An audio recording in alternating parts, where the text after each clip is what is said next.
It's exam time on campus, and soon a new group of young people will leave university to become productive members of society. You will face many challenges, mainly from your early morning alarm clock. The upside is that you'll be earning some of your own money, and that means freedom. It also means a lot of new decisions about things that you don't know much about. What are different pension fund options about? If your first job doesn't have a compulsory pension fund contribution, should you get a retirement annuity? Should you get life insurance, medical aid or medical insurance? Should you take on debt for a car? Or should you be investing already? Over the next few episodes, I hope to answer these questions and more with the help of a couple of experts. The first principle is you don't want to be poor when you're old, so you need to make smart moves while you're young. Personal finance is about money, but it's really about the things that money allows you to do. In economics, we distinguish between needs and wants, but many of the things that you think you need is the reason why you don't have the money to do what you want.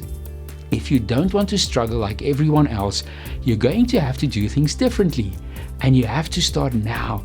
Don't think you'll figure it out when you're grown up. Time and compound interest are still your friends. For example, if you earn 30,000 rands per month and your salary grows at 6% per year while you work for 40 years, from age 25 to 65, you'll be earning a cumulative 55.7 million rand. That is a lot of money. The thing is though, you'll never grow rich if you spend it all. Income is not wealth. Right from the start, you need to budget and start saving. If you want to protect your savings against inflation, a regular savings account might just get you a rate that's enough to compensate for the loss of buying power. But it's better to invest in stocks and bonds, and there are ways to keep it cheap and simple.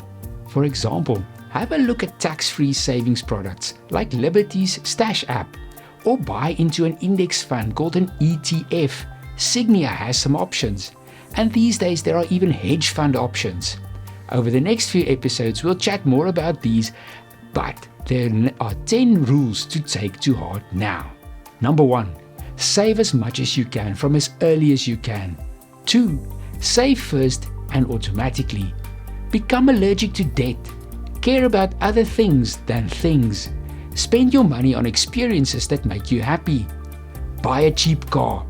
Get a simple, low-cost investment plan, and don't give your savings to an advisor as fees.